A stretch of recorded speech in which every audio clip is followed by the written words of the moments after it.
if a pilot is flying around the curve of the Earth, then he should be dipping the nose down every 5 minutes. He should be dipping the nose down to stay around the curve. But the thing that really got me interested was, as you say, the gyroscope. In a plane, there is a artificial horizon, okay, and it's based on a gyroscope.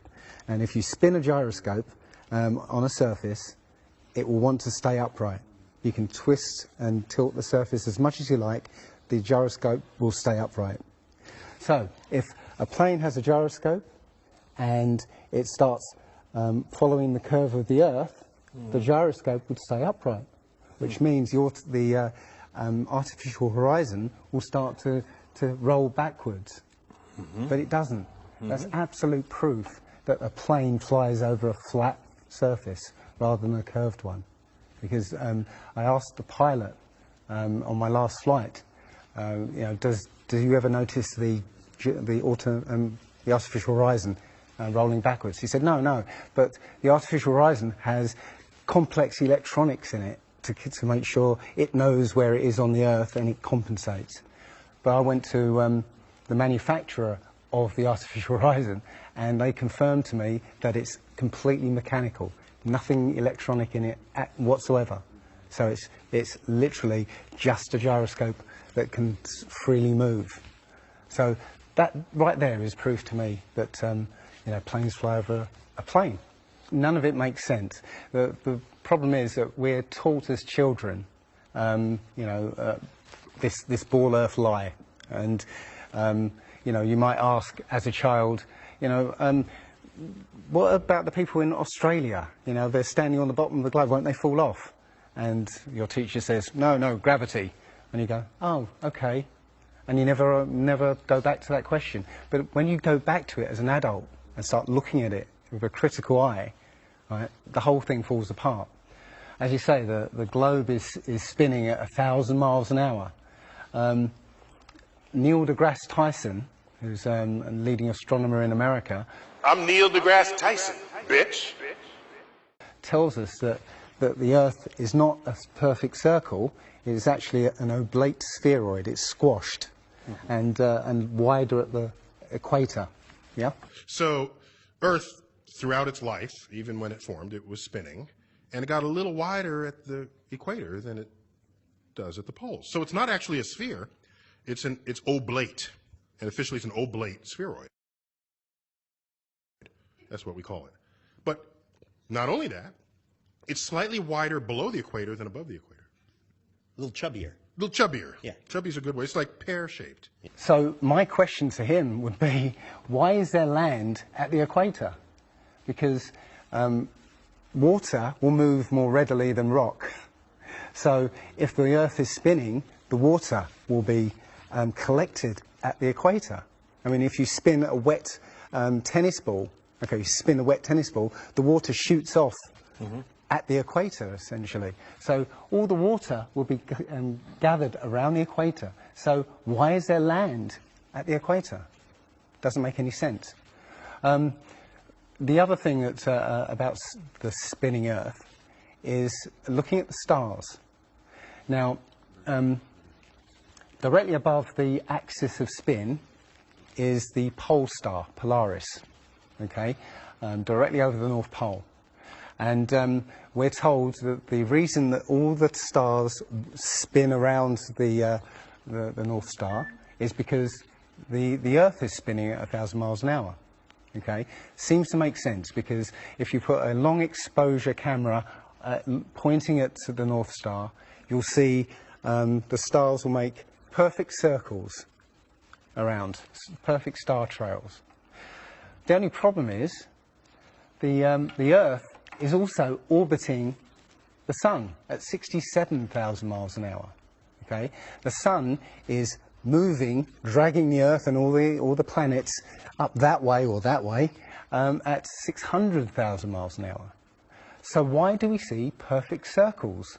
You know, because that's the slowest speed, that's slowest motion in that mix, And yet the Earth is moving 67 times faster that way and 600 times faster that way. So you should see the stars do all sorts of strange motions, but you don't. You only see them make these perfect circles. That tells me that it's the stars that are moving, not the Earth. The thing is, what the scientists will give you is calculations and and theories why that happens. But we have experience. We see things and they either make sense or they don't make sense. What the scientists do is substitute our common sense and our intuition for calculations and theory, and we're supposed to believe the calculations rather than what we experience ourselves. There was a famous experiment back in the 1800s in England called the Bedford Levels experiment. Now, the Bedford Levels is a canal that is perfectly straight for 6 miles. Okay, so what a chap called Samuel Rowbottom did was he took a telescope, put it in the water about 8 inches above the water, and he had a friend, in a rowboat with a flag on the back, row all the way to the other end, and he was able to see the flag on the back of the rowboat the whole distance. Now, according to spherical trigonometry, the curve of the Earth is 8 inches per mile squared. So over 5 miles, that's 5 times 5, 25, times 8, which is 200, works out, that's 200 inches, which works out at 16 feet. That means the boat should have been 16 feet below the horizon. He shouldn't have been able to see the boat. Now, the scientists will say, oh, refraction and this and light bending around the Earth and stuff. But the fact is, it's perfectly flat. And he in his book, he puts forward many arguments that show that, or many experiments that show the Earth is always perfectly flat. They say that you see the mast, go down last. Is literally just the way your vision works. Yeah, it's perspective and atmospherics basically. The limit of your vision is supposedly 3 miles. And then after 3 miles, you're supposed to see the boat start to go over the horizon. It's funny that Neil deGrasse Tyson again says that, explains that you can't see the curvature of the Earth from a plane. He says this, you can't see the curvature of the Earth from a plane because you're not high enough. The Earth is so big that you can't get high enough to see the curvature. Yet, you can apparently see a boat go over the curvature over the distance of 3 miles, which doesn't make sense. The thing is, when you look out and you see a boat start to go over the horizon, if you suddenly get a pair of binoculars and look, it comes back again. And once it goes out the sight of your binoculars, if you get a telescope, it comes back again. It doesn't go over any curve of the horizon. What we found, many people have done experiments with very high-powered zoom cameras, and they've watched a boat sail out to sea, and they've just kept trained on this boat. And what they see is, after a very long distance, you see an atmospheric effect where the bottom of the boat disappears and and the top of the boat inverts, so you see a sort of mirror image. And that, with your eyesight, basically the bottom of the boat just melts into the horizon. One of the best examples of that is the Antwerp Notre Dame spire, which can be seen something like 240 kilometres away from the spire. So that should be over a mile below the horizon, and you can still see it. There's been a few famous examples just recently of a man who took a picture across the Great Lakes from Michigan and was able to see, I believe it's Chicago, which he shouldn't have been able to see. And the television station basically said it was a mirage. This is from Joshua Nowicki, and what you're seeing here is a mirage. We typically would not be able to see this from the Lake Michigan shore. We talked about this last night. Conditions are right on the lake that we're actually seeing a mirage of the Chicago skyline. But They always say it's a mirage, but for a mirage to happen, you have to have very specific atmospheric conditions. And there have been so many people who have seen exactly the same thing on different days, different seasons, always the same. You know, it's not a mirage. It's simply that you're looking across a plane. You see in a kind of pyramid shape. Yeah, you have a horizon at your eye level, and everything above the horizon will go down into the horizon. Yeah, everything below the horizon will seem to go up. Just like if you're in a long hallway, you'll see that the walls will start to move in, and the roof and the floor will start to move into the centre. Yeah, so literally between you and the object you're looking at, there's all sorts of things, sort of like waves going up and down, and while you can't see them, if they're beyond the limit of your sight, sometimes they can still obscure what you're looking at. But it's just because they're between you and it, and it's just the way, it's literally perspective. It's better if I could draw a diagram, but it's a very difficult subject to get your head around if you're not used to it. But it is perspective. One sort of other proof is there's a place in Bolivia called Salar de Uyuni, which is a salt flat. It's literally 100 miles wide one way and 80 miles across, and it's perfectly flat. When it rains, literally you get an inch of water, and it looks like a perfect mirror. Now, how does that happen on a sphere? Yeah, it shows you that, you know, if you're one end of this salt flat, you can see perfectly clearly the other end 100 miles away. So it's just showing you that you know, the Earth is flat, and without the effect of the waves in the sea, you'll be able to see a whole lot further. If you were to go to NASA and download one of their photos of the Earth in the moon's sky and put it in Photoshop, okay, drop the saturation and the levels down, you'll see that the Earth has been pasted in, because you'll see a rectangular box around the Earth. It's all fraud, it's all fake. Pretty much everything NASA puts out is fraudulent. There are no images of Earth from space. The only one that NASA actually claims is a photograph.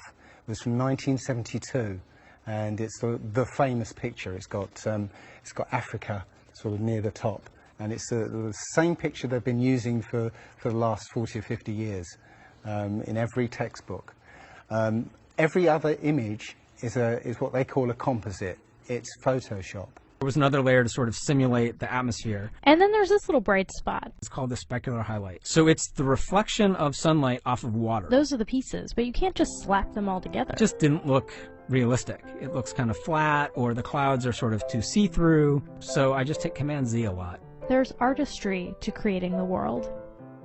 What I imagine it to be. Unfortunately, I'm not an astronaut. I've never been to space. But I've looked at these images over and over again, trying to sort of get the essence of it. It is photoshopped, but it's has to be. It is photoshopped, but it's has to be. It is photoshopped, but it's has to be. It is photoshopped, but it's has to be. And many of us have been looking at these images of Earth, including the one they called the Big Blue Marble, which was released in 2002, I think. Again, when you zoom into it with Photoshop, you'll see where they've used the clone tool in Photoshop to take a picture of one of the clouds and stamp it in various places around the picture. And they got lazy. In another image, they've even photoshopped the word sex in the clouds, which is a subliminal tool they use to get people to sort of relate to something. They literally, you can look at this and you can find it on NASA's website. In a video I'm working on at the moment, I've got video from what they call the Galileo space probe as it left Earth, it took a series of shots of Earth, apparently. And you see that over the course of 25 hours, the clouds never move. Okay. Now, I happened to find some pictures of satellite pictures of Earth, and I noticed that in these separately taken satellite shots, the clouds were exactly the same as the ones in the in this Galileo shot. So it's a cloud map. It would be very simple indeed to just silence everybody, you know, put an end to this topic once and for all, turn the Hubble round and show us Earth in real time, zooming in onto a place so that we can see what's happening at that place, and we know that there is something up there looking down on us from space. But they will not do it. They can't do it. It doesn't exist. It literally doesn't exist. When you go onto the plane tracking software, you'll see hundreds and hundreds of flights over the northern hemisphere, and you can track those flights from beginning to end. When you look at any flight in the southern hemisphere, what you'll find is the flight takes off and disappears off the tracking, usually about an hour after takeoff, and then later on will reappear an hour before landing. Now, there's no explanation for it. I mean, the point is that distances are very different, and distances and flight plans are very different on the flat Earth than they are on the ball. And when you look at flights in the southern hemisphere, they make some really crazy, you know, sort of deviations. So, for instance, if we look on here, let's say a flight from Cape Town over here to Australia, say Sydney in Australia, they will take you to Dubai first, somewhere around here. Yes. Just recently there was a case of a woman who was pregnant on a flight, and she was about her waters broke on the flight, and I think it was from the Philippines to Los Angeles. Mm-hmm. And again, if you look on this map, you're from around here somewhere to here. Okay. Now they were flying across, and literally her waters broke, and they had to divert. They had to land.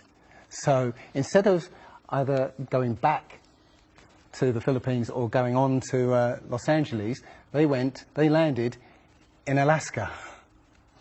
Which again, if you look on the flat map, it's again a straight path. Santiago, Chile to Australia, mm-hmm. right, will usually stop in Los Angeles. Again, you can see on the flat map that it's again a straight path. It all seems to make sense, and if the only thing that would sort of confirm it or disprove it would be GPS, but you know, hey ho, GPS doesn't work in the southern hemisphere. This is an issue because there have been a few people who said they've taken flights that have taken only 14 hours, and they're direct flights from Australia to South America. Now, somebody has actually redrawn the flat map to take into account these, you know, the distances, and apparently the distances work out. I haven't seen the map myself, but you know, I should be looking further into it.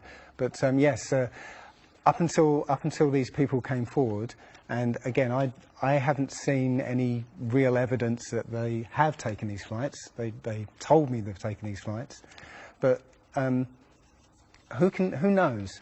They can actually advertise a flight that's direct.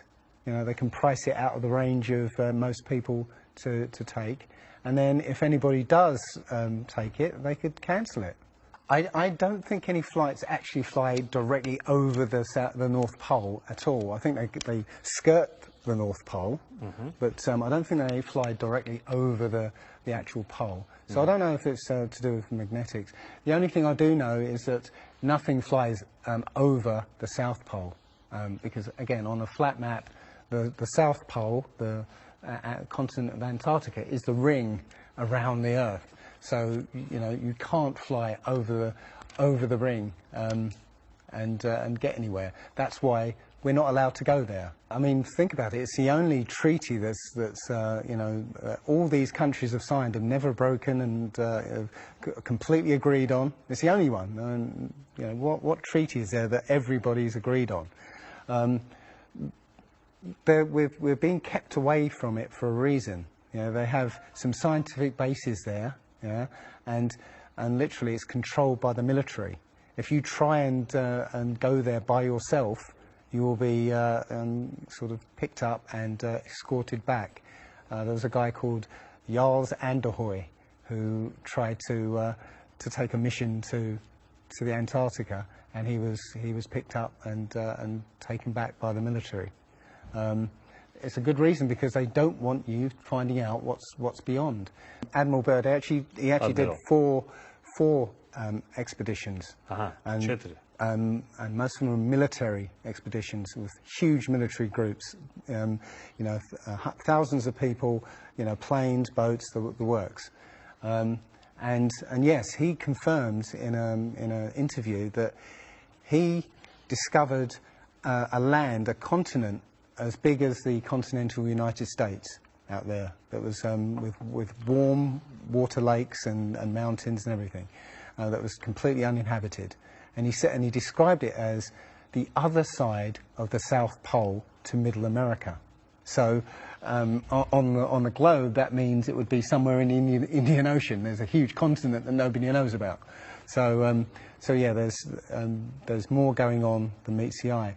The other thing is, after Admiral Byrd came back after his last expedition, Antarctica was sealed off, and both America and the Russians started firing nuclear missiles straight up. Now, in America, that was called Operation Fishbowl, and it came under something called Project Dominic. Well, Fishbowl makes sense, because it seems like Admiral Byrd found the edge of the dome, while he was out there. And as soon as he left there, they started firing missiles straight up, I believe, to try and test how far that dome went. If you look at the footage of these explosions, what you'll see is an explosion. Well, when a bomb goes off in mid-air, it's a fireball. It expands in all directions and mostly up. Okay. Now, if you look at these explosions on Operation Fishbowl, they explode outwards in a ring, which means it's exploding against something, because it can't rise with the heat. So it's exploding against something and exploding outwards. Okay. And the middle of the explosion, you'll see it glows, hot, and then it cools over time. So it looks to me like they were exploding against a dome. Now, I said it was Operation Fishbowl, obviously Fishbowl, but there's a chap called Rob Skiba who discovered that the Project Dominic, the word Dominic means of the Lord, Fishbowl of the Lord. So I believe they clearly know that we're in an enclosed system, and Admiral Byrd found the edge, and they've tested to see how far it goes up. They will also say that if a sniper is trying to hit something a great distance, a couple of miles away, they have to take into consideration the spinning of the Earth, because they say that as the bullet leaves the muzzle of the gun, it's now independent of the rotation of the Earth. So, the Earth will spin away from where the bullet, and you have to take that into account. They say that about artillery shells as well, that it's not true. If that was true, a sniper would have to spend ages and ages calculating how to make that shot, and they don't. They literally take into consideration the wind and the elevation, and they don't take the Coriolis effect into consideration at all. Also, planes. If that works for bullets, if bullets, as soon as they leave the Earth, they're now independent of the spin, then why doesn't it work for planes? Yeah, there's a video on YouTube that actually tries to explain that the Coriolis effect works by using the example of a paper plane. You have to throw it. If you throw it north, the Earth will spin and the plane will land sort of east. But if you take the idea of a real plane, a plane would have to aim north to go east in that case. But that's not what happens. And if that was the case as well, planes would have to land on runways that are moving. And that would be impossible. But how is it that you can take a flight from London to New York and it would take exactly the same time as a flight from New York to London? Yeah, one's with the spin of the planet and the other one's against it. So it doesn't make sense. They'll say that the whole atmosphere is moving, yeah, with the planet, but that doesn't make sense either, because the atmosphere, say it's that thick, the top layer of the atmosphere will be moving slow, and as further you get in, will be moving faster. So how, if everything is moving like that, how do you get a light breeze that blows against the spin of the planet? How do you get a breeze that goes from north to south? It just doesn't make sense. And again, science will give you calculations and esoteric ideas, but you can go out and look for yourself, and you'll see what makes sense and what doesn't. The other thing is that we have senses to be able to sense acceleration. Yeah, you get in a car and somebody puts their foot down, and you get thrown back in your seat. You can feel the acceleration. Yeah, you can feel changes, very minute changes of acceleration.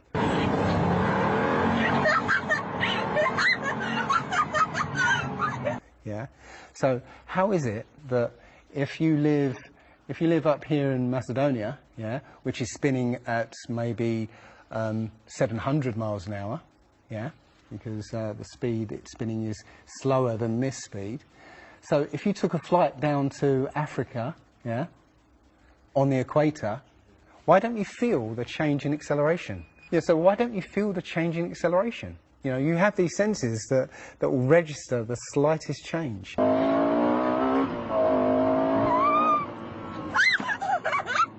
Yeah, but you get off the plane there and you don't feel dizzy, because now you're moving a lot faster. So no, it doesn't make sense.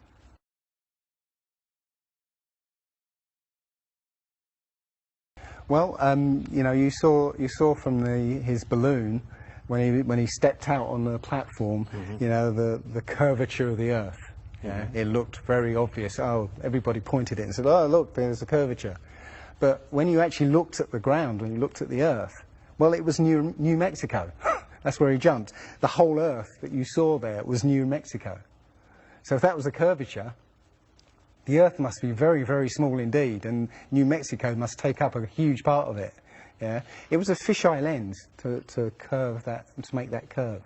And when he jumped, it took, I think it took him like 2 hours to get to that height. Yeah, he went straight up. In that 2 hours, the Earth should have rotated away quite a distance, but I think he only landed something like 70 kilometers away from where he sort of went up in the first place, and that can be attributed to the wind. So no, I mean there's no proof whatsoever. There is so much to this. As I said, if you start looking and asking questions about the very basic things, you'll find that the answers you were given as a child just do not make sense.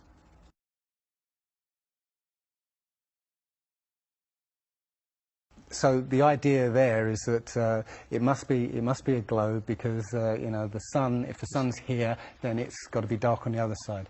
Well, the thing about the sun is that we're told it's 93 million miles away. It's not. It's actually something around 3,000 miles away, and about 34 miles across. That might sound really crazy, but if you look at look out on a day that's got broken cloud, you'll see that the sun rays will come out at an angle. Most people have seen this. The rays come down in angles. If the sun was 93 million miles away, then all the light will be coming parallel. So if you imagine, there's no way to show 93 million miles, but something way, way over there, all the light that reaches this globe will be parallel. There's no way that light can come that far and spread out like that. Now, if you follow those light rays, you'll see exactly where the sun is. And as I said, it works out to be about 3,100 miles. Now, if that's the case, and the sun is circling over this flat plane, yeah, its light range is limited, so it's illuminating the path of the Earth. It's like over at the moment. So, say over Europe, it might, or over South America there. It's over there. Well, Australia's going to be in the dark because the sun isn't going to throw enough light to illuminate Australia. Yeah. Now, most people say, well, I see the sun rise and set. How can that be if it's just going round in a circle? Well, that's perspective again. If you actually see video of the sun coming up and going down, many times you'll see that the sun starts off as it's coming up very, very tiny, and it gets bigger as it gets closer to midday and then gets smaller again. It's literally that effect of perspective. You know, with some things above you, like the ceiling in a hallway, yeah, as it goes further away, it will seem to sink down towards the horizon until it disappears beyond the limit of your sight. And that's all you're seeing. You're seeing literally the sun circling overhead, but seeming to set.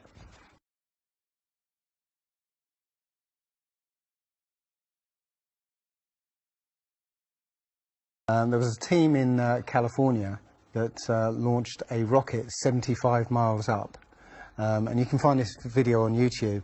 It's difficult to watch because the cameras, there were 7 cameras on this rocket, and it was spinning as it went up, so it's very, I say, difficult to watch. But this chap, Refi, studied this video meticulously, looking for some kind of mistake or some kind of evidence, and he realized that he could see the moon.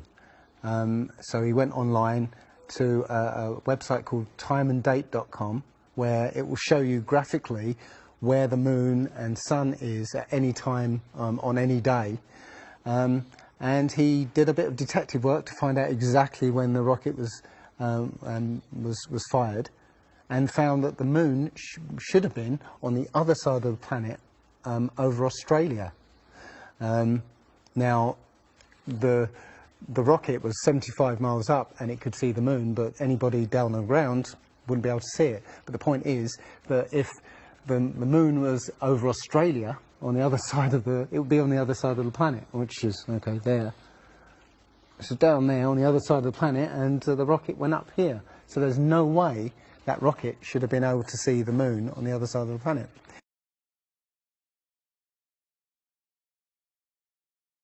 If you watch the trajectory of the space shuttle, it doesn't go straight up.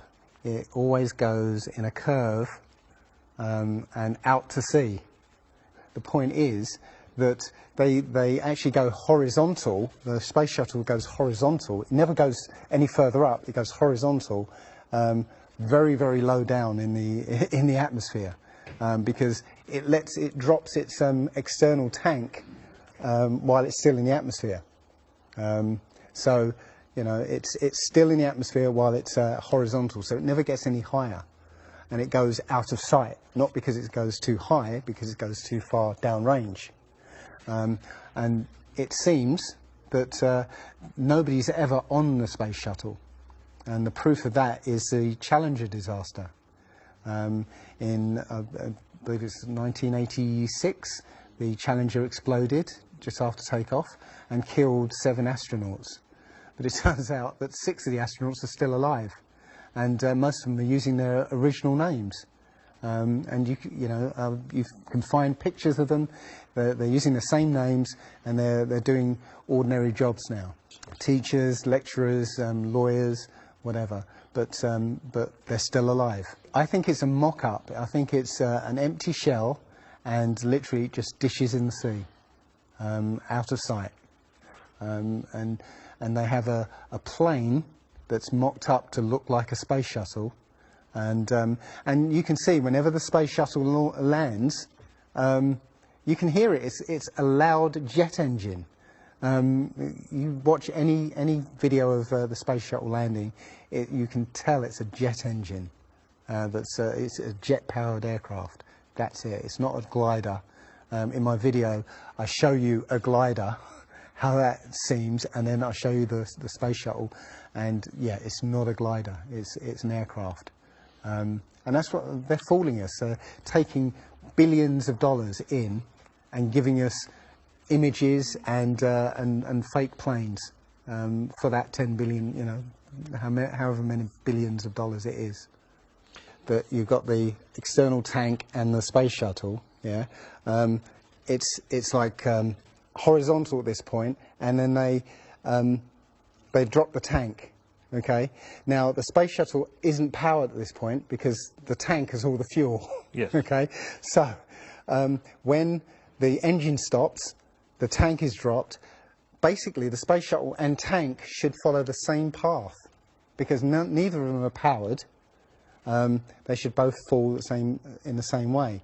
Now, because the tank has all the fuel, those pods on the back of the space shuttle aren't fuel tanks. They have a very, very small amount of fuel in there for orbital manoeuvring. But from this point, which again is still in the Earth's atmosphere, because the tank, you know, is falling there, it now has to go from there into orbit. They haven't got the fuel there to insert it into orbit.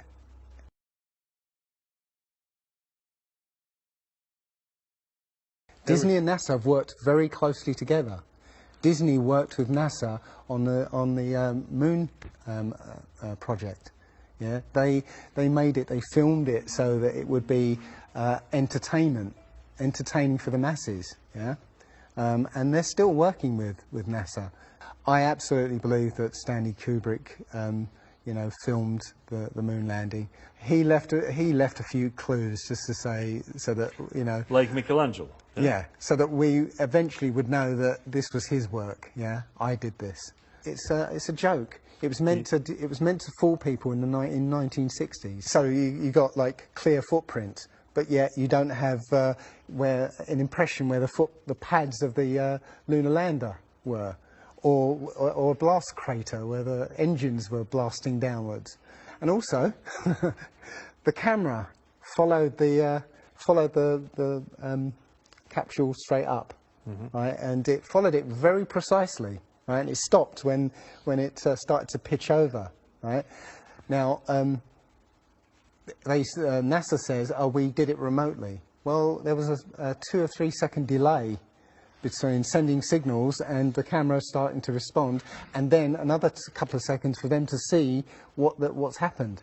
So it's next to impossible to get that sort of accuracy with that kind of, and it's only done once. I mean, they can't sort of keep doing it over and get it right. You know, they do it once and they got it right the first time. So no, it's either they left an astronaut on the moon to film them, or it was fake. It was fake. It was absolutely fake. There's not too many people involved in this. I mean, NASA controls space as such. The other agencies, have popped up, but literally it's a money-making scheme. NASA makes, you know, hundreds of billions of dollars a year. Dobra, Rusy. Okay. The Russians, okay, they're getting in on the act as well. You know, they make money from this. And have you seen the imagery that they've put out? The Chinese have put out, or I think it was the Japanese that put out images of Earth from the moon, and it looks even more fake than NASA's ones. It's a money-making scheme, and they're all joining the bandwagon. But you know, that isn't the first thing that's been hidden over the years. I mean, we're all driving petrol cars because 100 years ago, the Rockefeller family basically cornered the market on oil, and the car industry was going electric. So, you know, all cars would have been electric from the get-go, but they basically forced everybody to use petrol cars, and have hidden this secret. And literally, you know, we could be running around in electric cars that have unlimited mileage by now, but we're still using these 100-year-old machines, dirty machines, because of a secret that's been kept. It's easy. If everybody's been trained into believing that this is real, right, and there's space, and it's within our interest to explore space and you know, go to the moon, go to Mars, yeah, people will pay for it, and they're making billions. And yeah, there's more to it, because I believe there's a big deception coming, and it's to do with aliens, because now since Roswell, 1947, that was the first time anybody had ever understood the idea of aliens. But since then, we've been bombarded with science fiction and the idea of aliens, and most people believe there are aliens out there. So they've prepared us for an alien invasion or an alien saviour. And I think the flat Earth came along at the right moment to educate people, to make people believe or understand that we've been lied to. And if you know, as I know in my heart now, that that is real and this isn't, I will not be fooled by aliens coming, because there are no aliens. There's no space. Yeah, it's all fantasy by Disney and NASA.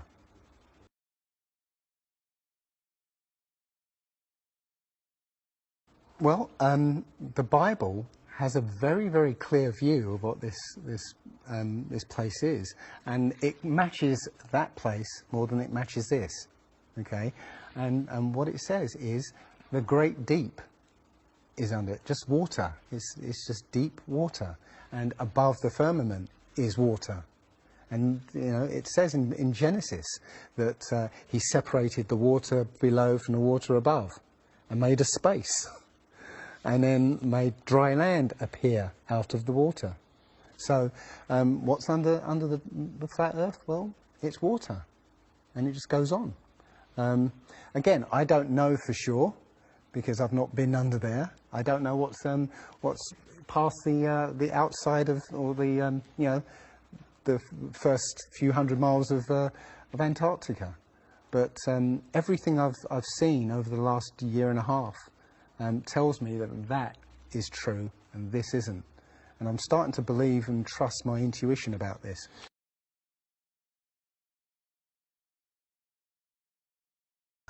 Nobody has actually really gone all the way across Antarctica. Yeah. Now there are millionaires out there who could, you know, assemble the resources to make an expedition and completely, you know, go across and chart Antarctica and make a name for themselves, being the first person to do that. Yeah. But nobody ever does. One thing I was going to say, which is slightly totally off topic, but the topic I really want to go to is that people, ordinary people, have become scientists through this. Okay, you know, the science community is ignoring a lot of the things that we're looking at, and so normal people are going out and doing experiments. And one of the experiments has turned up an amazing fact that we've not been told, and it destroys the whole idea of this heliocentric system. And that is the moon. If you get a piece of card, put it on the floor, and sort of you put another piece of card to act as a barrier for the moonlight. So you have the moon above, card on the floor, and a piece of card in front to shield half of the card. Yeah. Now a lot of people have these laser thermometers. Now you can actually measure the temperature of the moonlight next to the temperature of the shade of the moonlight and you'll find the moonlight is colder than the shade, the opposite from the sun. So the moon is throwing out its own light, and that light is the opposite from the sun. Now, that tells you that it's not reflecting the sun's light. It's producing its own, and its light is different from the sun's. So, you know, the scientific community have not told us this, yeah, because they won't tell us this, because it destroys this idea that the sun is, you know, is lighting up the moon.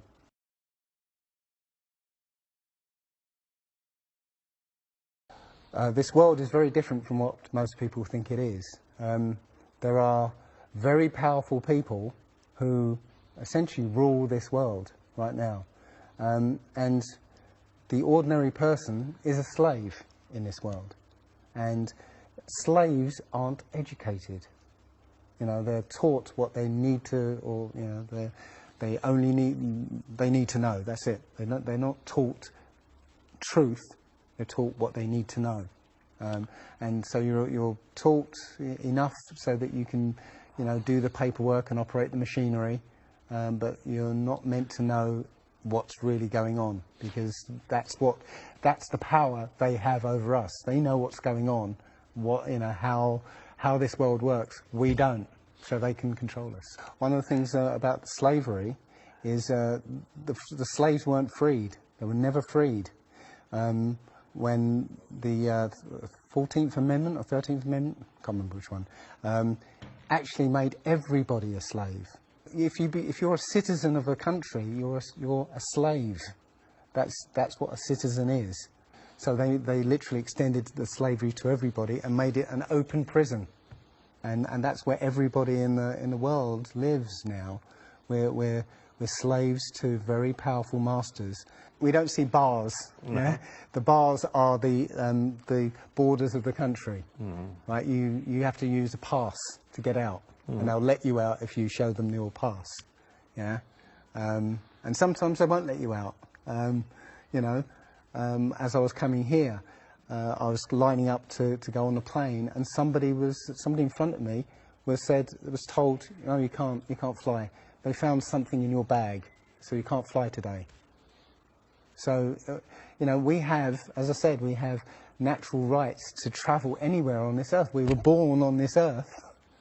We have the right to travel anywhere. But our masters have kept us in small, open prisons that you need to get permission to move around.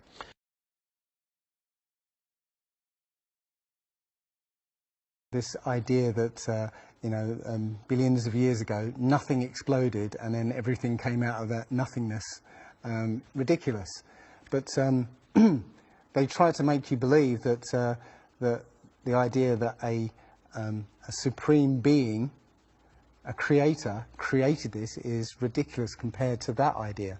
I mean, you know, if you look at it objectively, you know, I would lean towards a creator because, you know, there's so much that points to, you know, the fingerprint of a creator. But it's no less ridiculous than nothing exploding and becoming something. In my opinion, the Big Bang theory and the theory of evolution and the ball earth theory are all interlinked, and they're all there to make us feel as though we're insignificant. We're small, tiny, miniature, unimportant pieces of slime crawling around on a speck of dust in an infinite universe.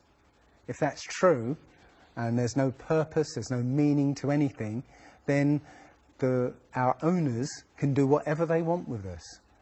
Then, you know, this is all accidental, so food can be genetically modified because it's imperfect.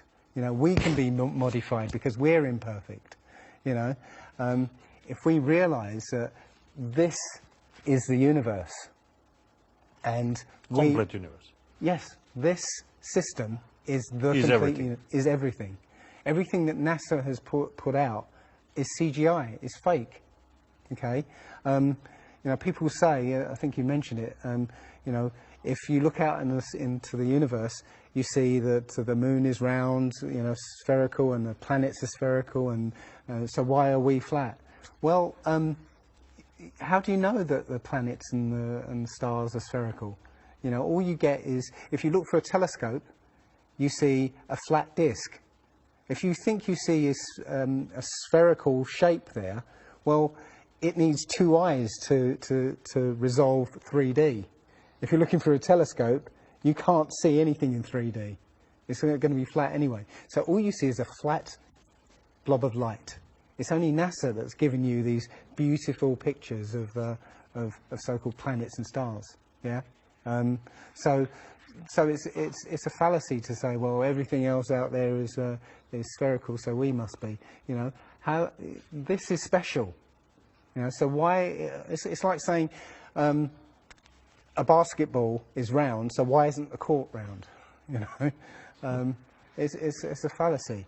So this idea of a ball Earth, theory of evolution, the Big Bang, is all about making us feel nothing, so that we can be used. If everybody realised how special we all are, how unique every single life is, then this whole world would change overnight. We wouldn't allow ourselves to be used by this cabal. We wouldn't allow this planet to be destroyed, because they're destroying it because, oh, it's just an accidental planet, one of millions. We've found other Earths, you know. Eventually, if this one gets too messed up, we'll go to another one. No, this is it. So if we all realise that, then we wouldn't allow all these things that are going on. It's all about control. There are a small group of people who want to control the world, and because there's so many of us out there, you know, they can't control us directly. They can't, you know, this small group of people can't, you know, come round to all of us and control us directly. So they must use our own minds, our own hearts and minds against ourselves. And this is what they've done. They've educated us into this world, into this globe spinning, you know, heliocentric Big Bang evolution world, which makes us nothing.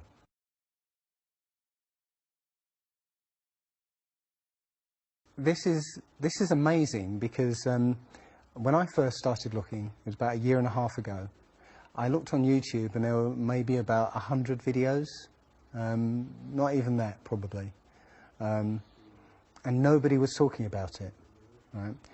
And then over 2015, it exploded.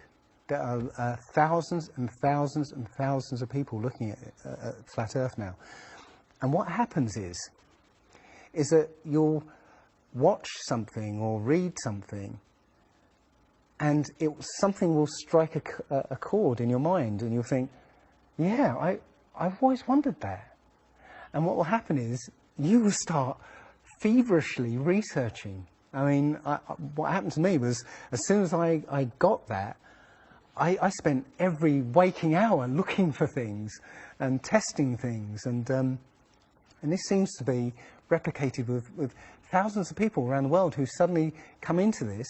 They start, you know, researching and getting a passion for this, because this is what I think, it's the truth, and we recognise the truth when we hear it, and you know, we feel it, and this I believe has come at the exact right time, so that we awaken to what's going on in the world. Nothing else, you know, 9/11 even hasn't awoken people, right, to this extent.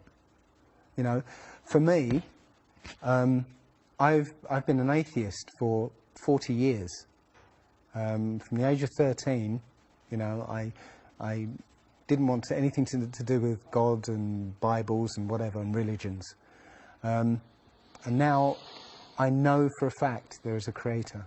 I've seen his fingerprint, you know, not just with the Flat Earth. Everything I've done in the last 5 or 10 years has led me to see that there is a creator now. And there's a great many people out there who have had exactly the same revelation as I have. And it is. I'm now following the commandments and trying to be the best human being that I can be, because I think it was a guy called Kent Hovind who said there are only two possibilities. Either there is a God or there isn't. And both of them are terrifying. Yeah. If there isn't a God, then nobody's in control. We're hurtling through space, and there's no plan, and there's no nothing, and you know, that's terrifying. If there is a God, then we'd better find out who he is and what he wants and do exactly what he says. And it turns out that he gave us very specific instructions on how to live. And they're not rules as in, you know, laws that you must follow because you know, or put you in prison if you don't. No, these are rules to live by, to make a harmonious world. You know, don't harm anyone, don't kill anybody, don't steal from people. You know, don't covet people's items. You know, Don't lie. Don't lie. I mean, these things are written in our hearts anyway. Yeah, but we're in a society that that legalizes all of the 10 Commandments. You know, the policemen and soldiers can kill. They're allowed to kill. Yeah, you know. Politicians can lie. They can lie. They're lying all the time. They're lying all the time. Police have been told that they are allowed to lie to try and get to catch somebody. Yeah, they're allowed to lie. Everything in the 10 Commandments is legalized in this society. That tells you who runs this society. Yeah. So yeah, this is a profound movement. I don't like using the word movement, but it's a profound shift in consciousness for people, because unlike any other topic that's come out in the last few years, this one has made people realise that they've been lied to.